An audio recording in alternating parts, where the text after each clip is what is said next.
Okay, guys, I'm about to go on vacation. I hope you're about to go on vacation.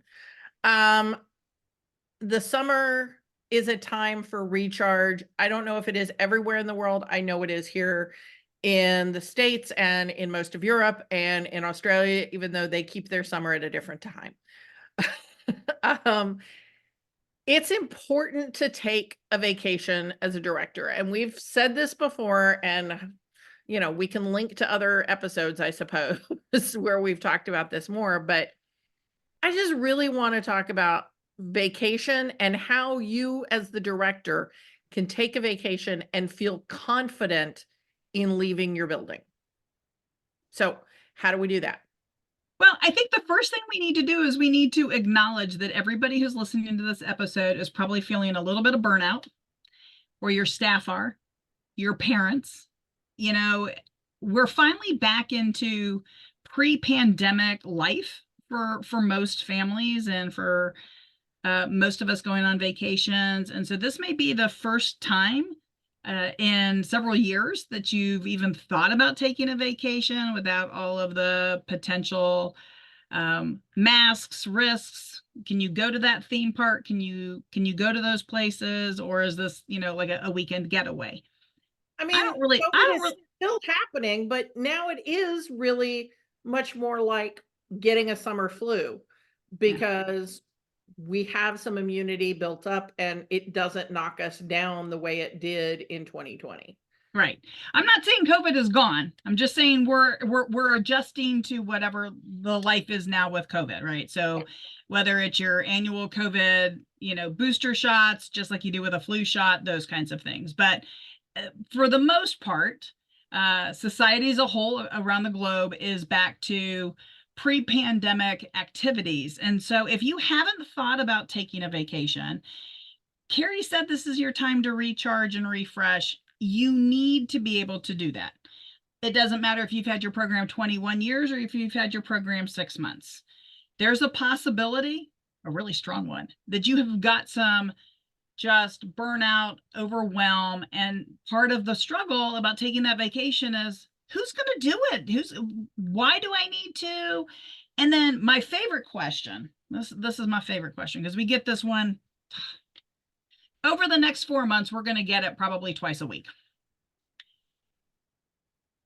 I don't know how to deal with the schedules. The parents don't want to pay when they're on vacation. My staff are trying to ask for vacation. Who do I give the vacation to? The person who asked for it 6 months in advance, or the person who asked it for a week, but they've been here for 6 years?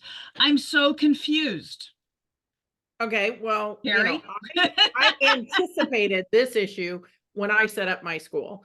And I hate trying to do patchwork schedules. So I just closed my school for a week in the summer and a week at Christmas, or a week at the end of the year.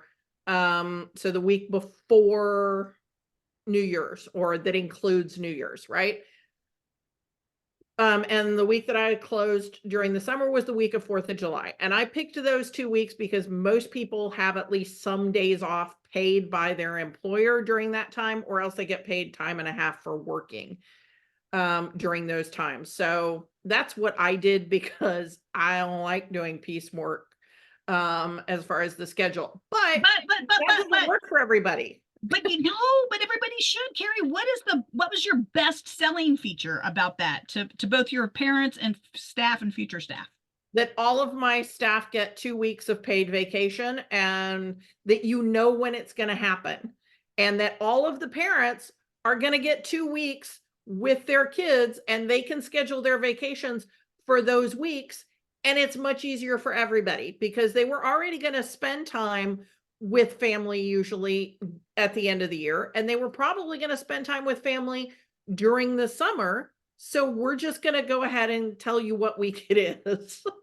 All right. So if I'm a director and I'm listening to this and I'm a little intrigued with, you mean I can give my staff paid vacation? And that could be a benefit? I mean, think about it, folks. If you're listening to this and you are having a hard time coming up with benefits that you think you can afford, I want you to really go back and run the numbers on what Carrie just said. Because if you can give your staff 2 weeks paid vacation, now this isn't for them to choose when they want. This is the school is closed, and the school is closed. It's not closed, but you're working.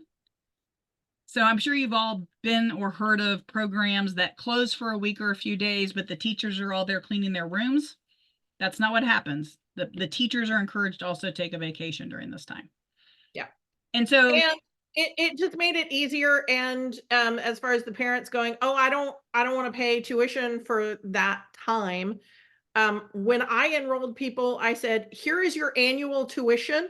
For your convenience, we have broken it up into 12 equal segments. If you would prefer to pay it in one lump sum, we'd be happy to take it. And I've had 2 people ever take me up on that.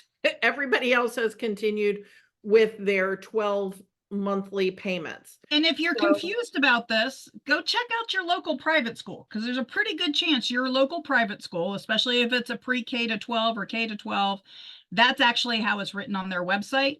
And sometimes there's even a discount, like a 10% discount if you pay it up front. But if or you're if they pay listening with to, a check instead of a credit card. and if you're listening to us right now and you're thinking, I love the idea, but I don't even know how to start, you can. It's not too late.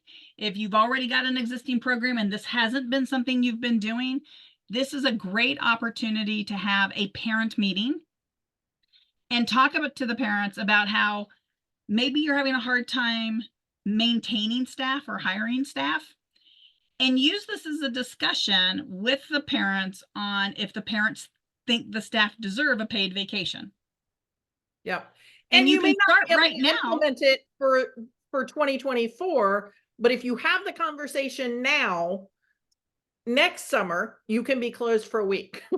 Yeah, you probably can't do it right now, but you could do it possibly for Christmas, depending on how your parents respond. I think it would be a great idea, because that gives you right now, it gives you almost 6 months to implement. Being closed between the week of Christmas and New Year, parents all still pay the same price, and your staff get paid that week as well. And it makes it easier for your clients to have that conversation with their parents. So in 2024, that week would be the week of the 23rd to the 28th of December. That's the week it would be. And then you might also have off New Year's Eve or New Year's Day. That's up to you and your program. But finding that time so that people can go and recharge their batteries. But I'm going to presume that most people don't have that set up yet. And so this idea, and I'm going to be gone more than 1 week this summer. I have 2 family reunions. For one family, it's the 100 and I don't even know what.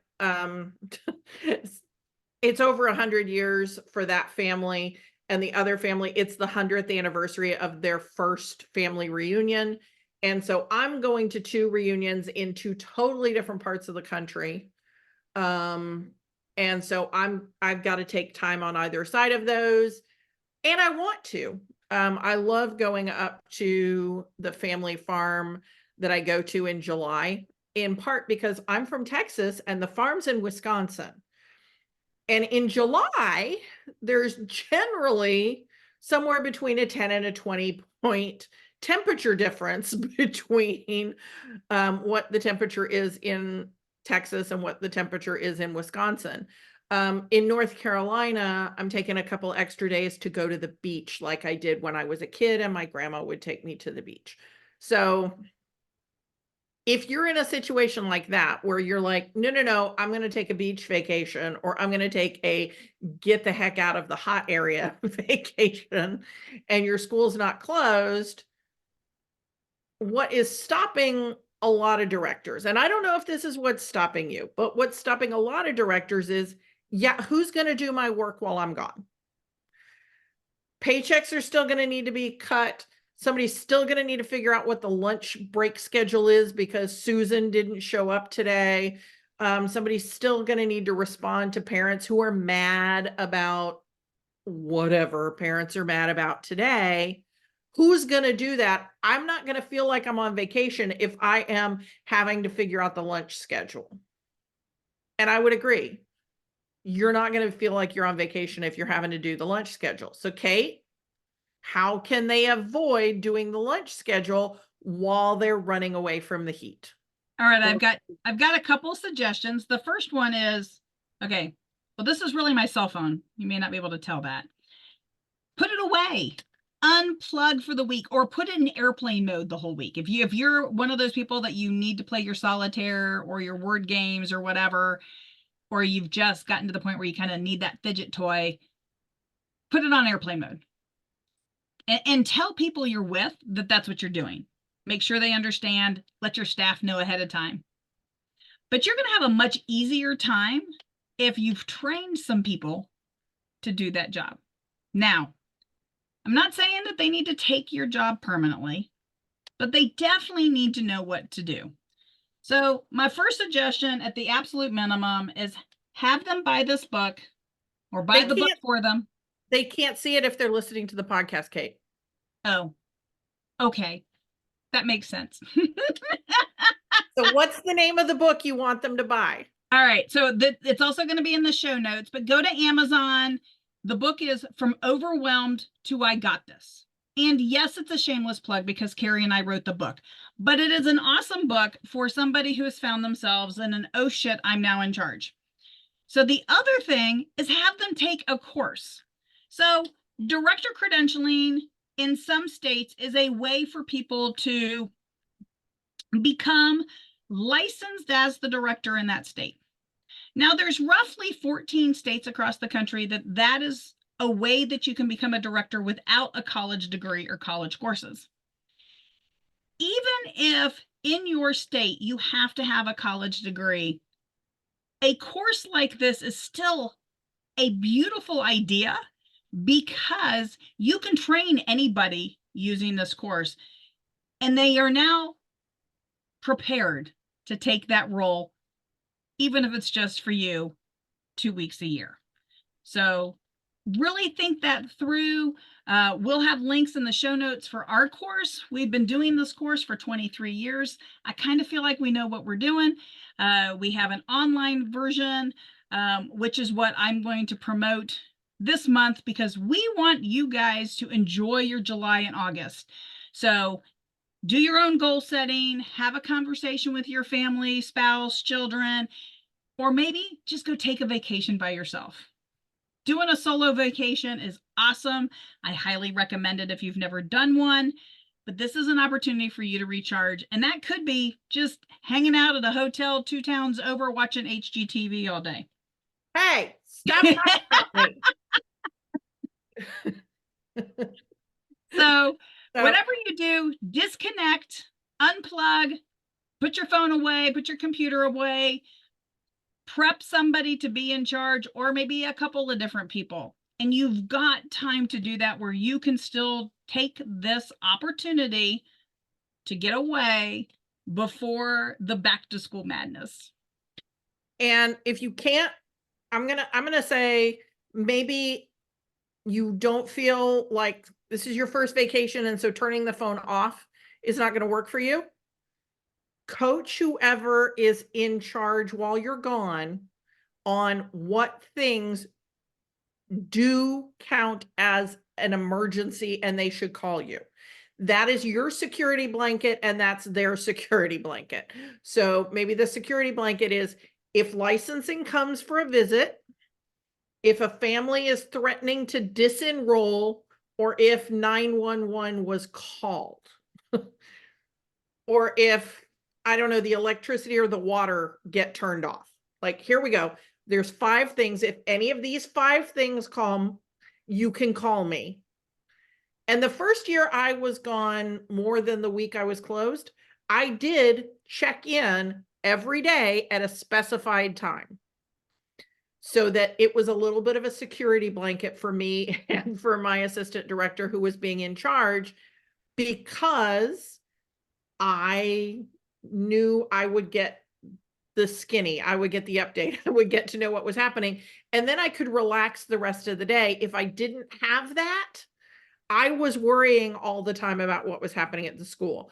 And I had 3 schools, so I had to make 3 phone calls to call each of those people, and that's okay. If that's what you need to do so that you have an hour that you are connecting with the school so that the other 23 hours of the day, you're not thinking about the school, then do that. We're giving you permission to do this gradually, but you've got to take some time away because you have to give your subconscious time to come up with brilliant, fabulous ideas. And it can't do that if you're not relaxing somewhere, reading a junky book, watching stupid TV or stupid movies, or just laying on a beach or in a forest. Take some time to be bored. It will be so good for your program in the long run. So, Wow, that itself is probably its own episode as far as how to be bored. But we hope that you understood what we had to say to you, is that we think it's really important for your ability to not be burned out and enable your staff, build their confidence, make sure that they know that they have the skills to do the job. Have a wonderful week, and we'll talk to you guys next week.